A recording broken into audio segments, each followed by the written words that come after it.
Madame Morel dispose de combles accessibles, mais elle n'envisage pas de les aménager pour le moment. En revanche, pour limiter les déperditions thermiques, elle veut au plus vite les isoler. Voici comment ils se présentent. Nous disposons de toute la hauteur nécessaire pour dérouler un système d'isolation et d'étanchéité à l'air. Moi, je préconiserais un système d'étanchéité à l'air déroulé sur le plancher, associé à une isolation avec laine minérale. Ce système est simple et rapide à mettre en œuvre. Il assurera une isolation thermo-acoustique des combles de Madame Morel. Tout d'abord, voici ce qu'il nous faut. De la membrane Vario Duplex, de l'adhésif Vario KB1, des cartouches de mastic Vario DS, des rouleaux de laine minérale IBR revêtus Craft. Nous allons ici poser une épaisseur de 300 mm. Pour les outils, une brosse métallique, des ciseaux, un pistolet pour cartouche de mastic, un cutter, une règle de maçon, un couteau maxi coupe-laine et une planche de bois. Commençons par les vérifications d'usage. Il faut s'assurer que le plancher du grenier est suffisamment solide pour supporter notre système d'étanchéité et d'isolation et qu'il supportera notre poids lors de l'intervention.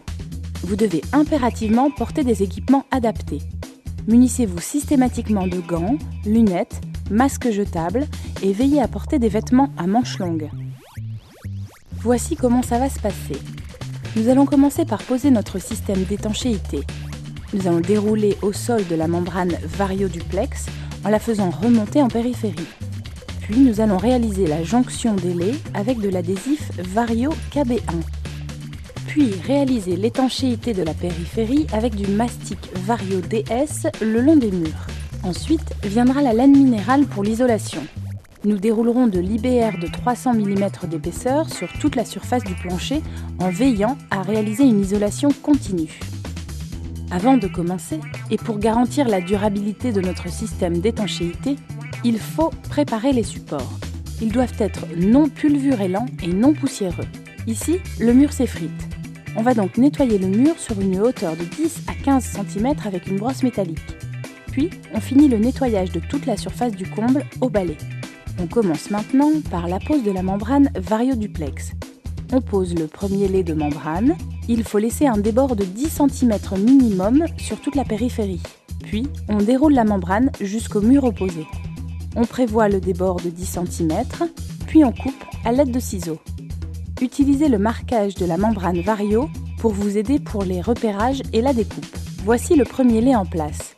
Il remonte le long des murs et sur la panne sablière sur 10 cm. Dans les angles, on replie proprement la membrane Vario. On continue avec le deuxième lait de la même façon.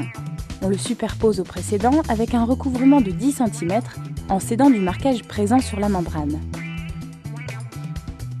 On continue ainsi jusqu'à recouvrir toute la surface des combles. Voilà, la membrane Vario est posée. Nous allons maintenant réaliser l'étanchéité au moyen des adhésifs Vario KB1 et Vario DS. On commence par réaliser la jonction des laits avec de l'adhésif Vario KB1. On le pose à cheval sur les deux laits. Attention, pour une étanchéité à l'air parfaite, la membrane Vario ne doit présenter aucun pli ni bulle au niveau des raccords entre laits. On lisse l'adhésif avec le plat de la main pour parfaire son adhérence. Et on reproduit ces gestes sur toutes les jonctions de lait. On va maintenant poser du mastic Vario DS dans toute la périphérie du comble entre la membrane et les murs. On commence la pose du mastic Vario DS dans les angles. On dépose un cordon de mastic dans la pliure et on presse. Ensuite, on applique le mastic le long des murs, à une hauteur de 5 cm maximum. Le cordon de mastic Vario DS doit être ininterrompu et d'une largeur de 6 mm minimum pour assurer une parfaite étanchéité à l'air. On rabat maintenant la membrane Vario sur le mastic et on lisse soigneusement sans écraser complètement. Il ne doit pas y avoir de plis ou de bulles au niveau de la liaison avec le mastic Vario DS. Au moment d'ouvrir le rouleau de laine minérale, il faut bien prendre garde à ne pas entailler le revêtement en papier craft. On donne un coup de cutter sur les bords de l'emballage, puis sur la largeur du rouleau. La laine minérale se déroule. On secoue ensuite le matelas de laine minérale pour qu'il reprenne complètement son épaisseur. Ensuite, on peut retirer l'emballage. On met en place la laine minérale en ne laissant aucun espace entre le matelas et les murs. Ici, on va devoir couper un morceau de laine minérale. On mesure la longueur nécessaire.